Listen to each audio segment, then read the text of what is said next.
Ketekunan itu penting sekali. Tekad yang kuat untuk terus menabur, untuk terus bekerja. Lakukan sesuatu yang Tuhan kehendaki. Itu terus kita lakukan itu.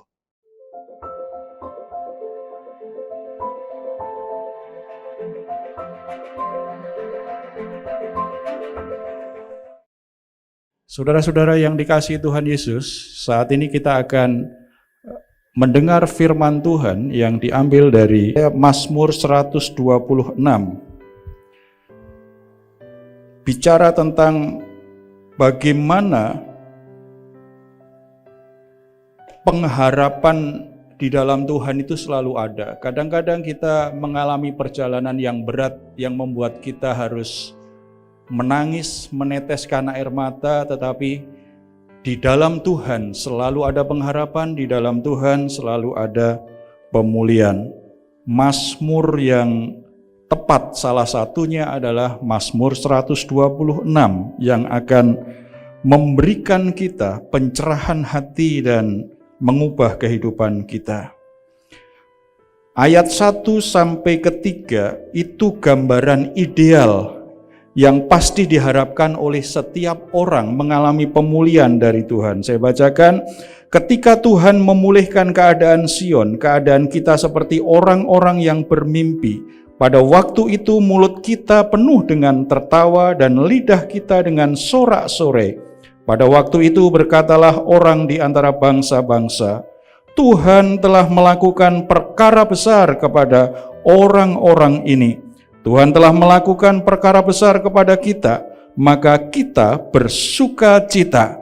Setiap orang Kristen pasti punya pengharapan di dalam Tuhan, bagaimana hidupnya dipulihkan, bagaimana Tuhan menolong dia sedemikian rupa. Itu juga yang dialami oleh orang-orang Israel di masa itu, bagaimana mereka memimpikan sebuah perubahan karena keadaan mereka yang sedang dalam penderitaan yang berat. Mereka di dalam pembuangan, dan ketika Tuhan izinkan mereka masuk kembali ke Yerusalem, mereka berharap bahwa situasinya menjadi sedemikian indah, sedemikian rupa, sehingga mereka bisa tertawa, mereka bisa bersorak-sorai, dan keadaannya bahkan mereka gambarkan seperti orang yang bermimpi. Berarti sesuatu yang tidak tergambarkan, sesuatu yang sangat mentakjubkan sekali. Tetapi fakta yang mereka alami waktu itu ternyata tidak seperti itu. Tidak seindah yang mereka impikan, tidak seindah yang mereka bayangkan. Ada kekecewaan, ada semangat yang mulai kendor. Saudara-saudara, mungkin kita juga pernah mengalami situasi yang seperti itu.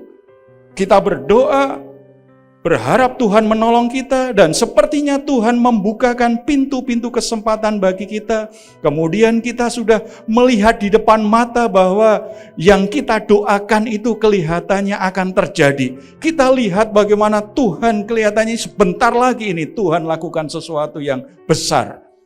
Tetapi ternyata apa yang kita harapkan tidak terjadi. Apa yang kita mimpikan tidak terwujud. Situasinya sepertinya berjalan di tempat. Tidak ada perubahan. Tidak ada sesuatu yang membuat hidup kita bisa bersuka cita. Kita menjadi kecewa, kita menjadi tawar hati. Mungkin bahkan kita berpikir menyerah. Atau bahkan ada orang yang akhirnya marah dengan Tuhan. Meninggalkan ibadah, meninggalkan pelayanan karena kecewa dengan Tuhan. Saudara-saudara, tidak harus terjadi seperti itu. Perjalanan bangsa Israel membuktikan, perjalanan murid-murid Kristus membuktikan bahwa Tuhan bekerja dengan cara yang tepat, akurat, tepat waktu, sesuai dengan agenda Dia. Tuhan tidak pernah mengecewakan orang yang berharap kepada Dia. Bagaimana kita bisa kembali bangkit? Bagaimana kita bisa terus bersemangat walaupun situasinya sepertinya belum terjadi. Dan akhirnya kita sungguh-sungguh mengalami pemulihan seperti yang kita harapkan. Ayat-ayat selanjutnya memberi kita satu prinsip yang sangat penting. Bagaimana pemulihan itu akhirnya bisa terwujud, walaupun untuk sementara kelihatannya ada hambatannya. Ayat yang keempat. Pulihkanlah keadaan kami ya Tuhan, seperti memulihkan batang air kering di tanah Negeb. Saudara-saudara, kata memulihkan itu artinya menebus, menyelamatkan, mengembalikan keadaan semula. Saudara, kalau saudara alami kekecewaan, saudara alami tawar hati, saudara sepertinya sudah kehilangan pengharapan lagi, apa yang harus saudara lakukan? Pemazmur mengajar kita, datang kepada Tuhan, berdoa, taruh harapanmu kepada Tuhan. Berdoa, pemazmur berdoa, pulihkanlah keadaan kami ya Tuhan. Saudara, menarik di sini, pemulihan itu artinya dikembalikan pada keadaan semula. Kata keadaan di situ menunjuk kepada perubahan nasib.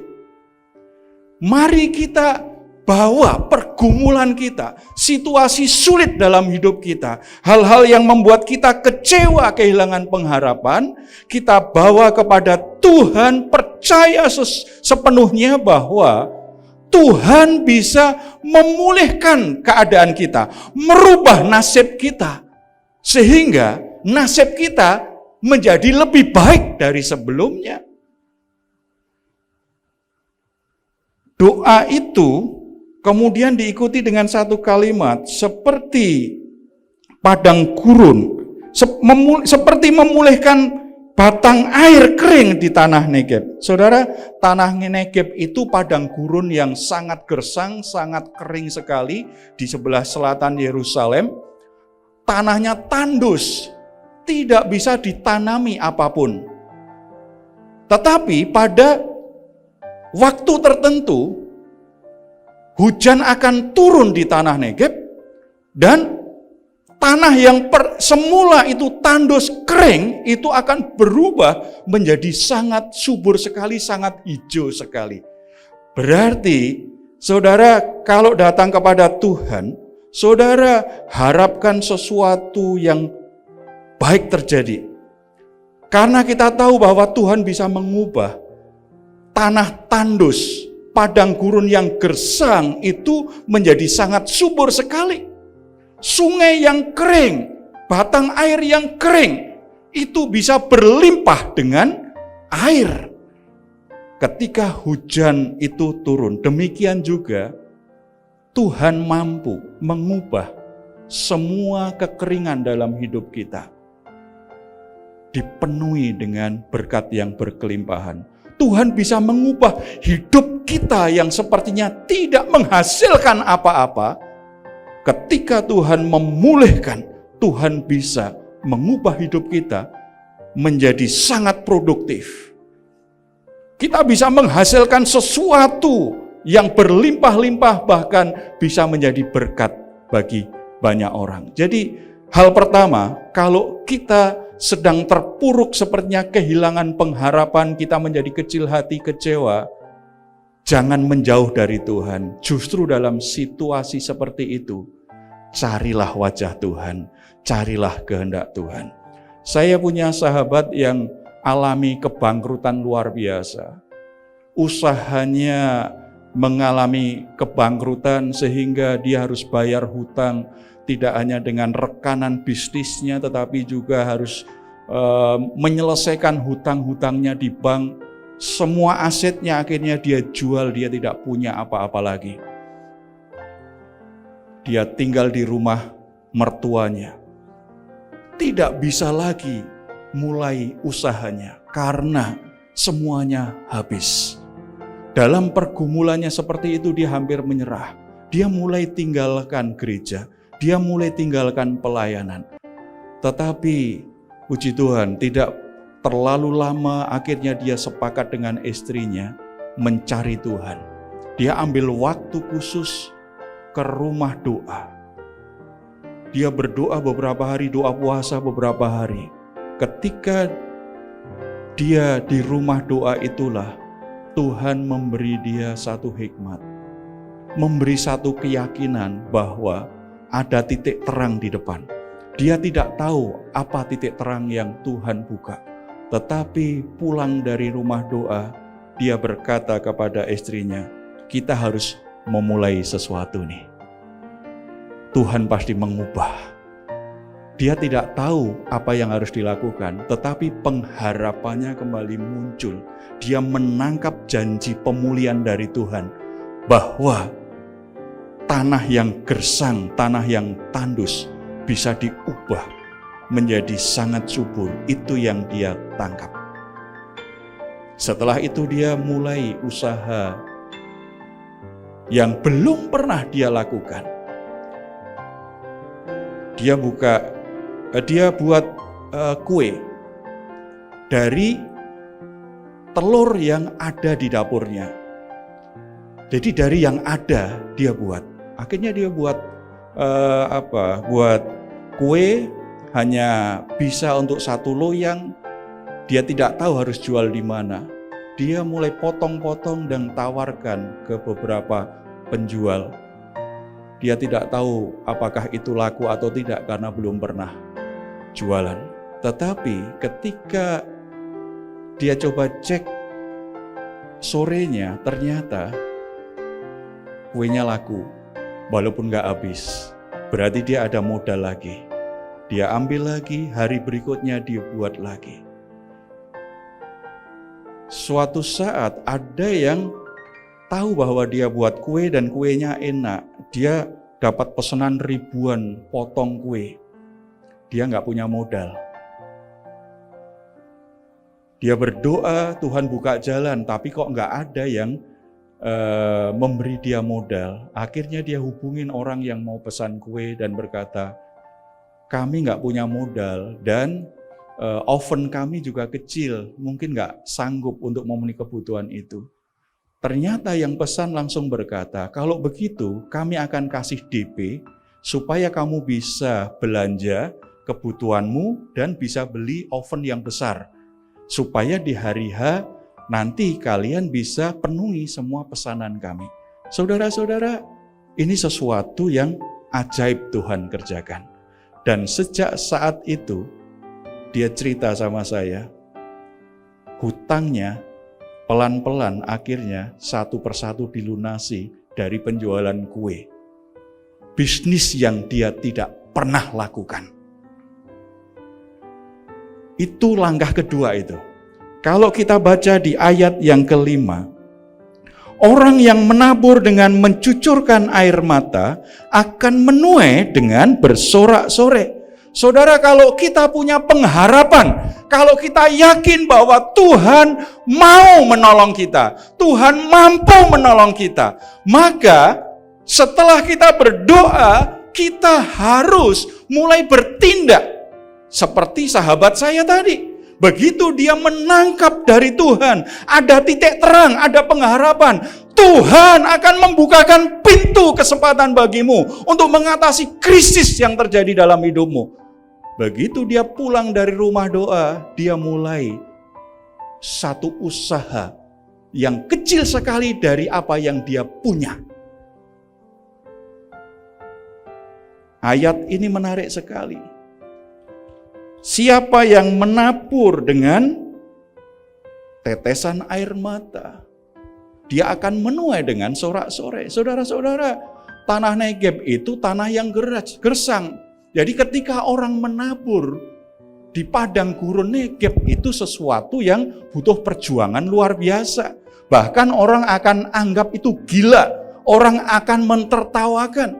Sesuatu yang gak masuk akal, menabur di padang gurun yang tandus. Tetapi kalau kita yakin Tuhan menolong kita, membuka jalan bagi kita, kesulitan apapun, tantangan apapun tidak akan membuat kita berdiam diri. Kita akan mulai menabur. kita akan mulai bertindak, kita mulai akan bekerja. Kegagalan banyak orang bukan karena dia nggak pandai dan tidak punya pengalaman. Karena takut melangkah yang pertama kali. Karena takut membuat keputusan untuk mulai melangkah. Saudara-saudara, garis finish itu hanya akan dicapai orang yang mau melangkah di garis start. Perjalanan panjang itu hanya akan dicapai oleh orang yang mau melangkah di langkah yang pertama. Langkah pertama kita itu menentukan bagaimana perjalanan kita ke depan. Mulailah langkah pertamamu dengan sebuah keyakinan bahwa kalau Tuhan yang memulai, tidak ada satu orang pun yang bisa menutupnya. Kalau Tuhan sudah membuka pintu bagiku, maka tidak ada satu orang pun bisa menutupnya.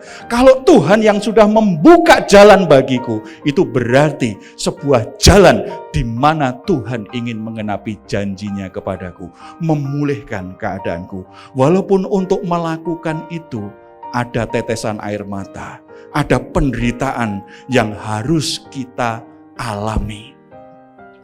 Orang-orang yang hebat selalu lahir dari orang-orang yang berani melewati penderitaan. Orang-orang yang tidak takut dengan kesulitan. Orang-orang yang tidak menyerah dengan situasi sulit. Saudara-saudara, kita harus terus menabur.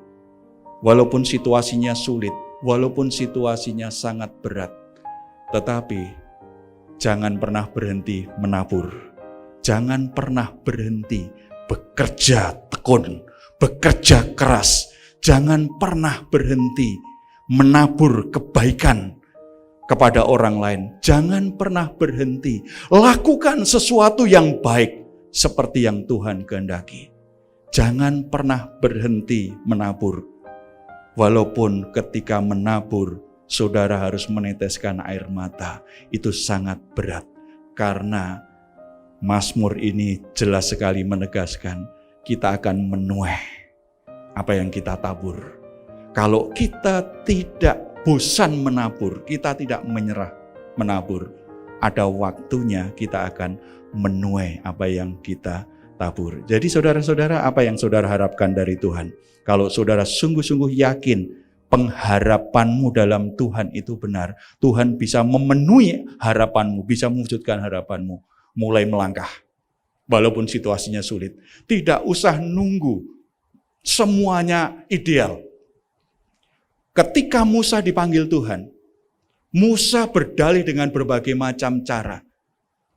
Tuhan ingin Musa datang ke Mesir dan menemui Firaun, meminta supaya umat Israel diizinkan untuk keluar dari Mesir. Tetapi Musa berdalih sedemikian rupa, ujung-ujungnya sebenarnya sedang berkata, utus orang lain saja Tuhan, aku tidak mampu. Tetapi apa yang Tuhan bilang ke Musa? Musa, apa yang ada di tanganmu? Musa menjawab, tongkat Tuhan. Lemparkan tongkat itu. Ketika Musa lemparkan tongkat itu, tongkat sesuatu yang ajaib terjadi. Tongkat itu jadi ular. Tangkap kembali. Ketika dipegang oleh Musa berubah, dan sejak itu kita tahu dengan tongkat gembala Tuhan melakukan banyak mujizat melalui Musa. Jadi saudara-saudara tidak usah terlalu risau. Mungkin saudara lagi terpuruk dalam situasi sulit apapun, harus menabur. Tidak boleh tidak menabur.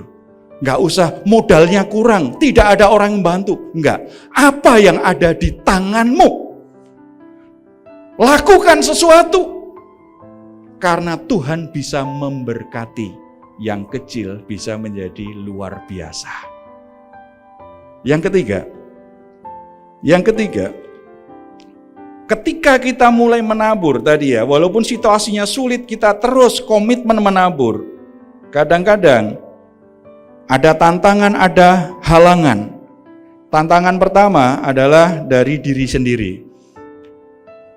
Proses menabur dalam keterbatasan itu membuat sakit rasanya. Makanya dengan tetesan air mata, membuat orang akhirnya lelah secara psikis, membuat orang merasa bosan, membuat orang tergoda untuk berhenti dan mencoba yang lain, atau membandingkan diri dengan yang lain. Itu tantangan yang paling sulit karena kita sedang berhadapan dengan diri sendiri. Tantangan yang kedua pasti orang lain. Ada orang yang meragukan kita. Ada orang yang memperolok-olok kita. Ada orang yang mungkin justru melecehkan kita. Karena sepertinya perjalanan kita kok tidak mulus nih. Tantangan yang lain pasti fasilitas. Mungkin uang, permodalan, mungkin fasilitas yang lain. Saudara-saudara, kembali, apapun hambatan dan tantangan, saudara harus punya tekad yang kuat. Tadi sudah putuskan mulai menabur, walaupun sulit menabur. Ketika tantangan mulai menghadang, saudara tergoda bosan, saudara tergoda untuk berhenti. Kembali saudara, bangun tekad yang kuat di hati. Apapun yang terjadi, aku akan terus melangkah maju. Aku tidak mau berhenti. Dan ketika kita bertekad untuk terus melangkah seperti itu, tabur terus, menabur terus, seperti yang Tuhan kehendaki. Maka yang terjadi apa? Pasti pulang dengan sorak-sore sambil membawa berkas-berkasnya. Saudara, yang ditulis di ayat 6 ini bukan mudah-mudahan berhasil, semoga berhasil, enggak. Yang ditulis di sini adalah pasti pulang dengan sorak-sore sambil membawa berkas-berkasnya. Berarti sebuah kepastian. Sebuah kepastian bahwa apa yang kita tabur, kalau kita tidak menyerah, kalau kita tidak berhenti di tengah jalan, kalau kita tidak mau dihentikan oleh apapun juga, kalau kita yakin bahwa langkah kita itu Tuhan yang buka, Tuhan jelas sekali berkata, pasti engkau akan pulang dengan sorak-sore. Pasti engkau akan membawa berkas-berkasnya, artinya hasil tuaian akan engkau nikmati. Kadang-kadang keraguan, kebosanan itu yang menghalangi kita mengalami janji dari Tuhan. Kita sudah berjuang sedemikian rupa, bertahun-tahun kelihatannya hasilnya hanya begitu-begitu saja. Mungkin jadwal Tuhan sebenarnya bulan depan.